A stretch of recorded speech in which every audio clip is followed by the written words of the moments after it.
dignity of the individual and the unity and integrity of the nation. In our Constituent Assembly, this 26th day of November 1949.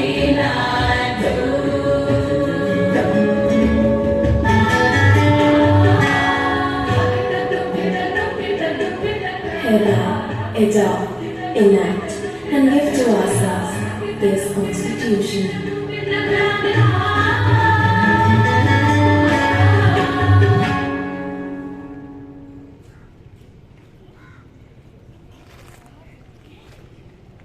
I feel that the Constitution is workable, it is flexible, and it is strong enough to hold the country together, both in peacetime and in wartime.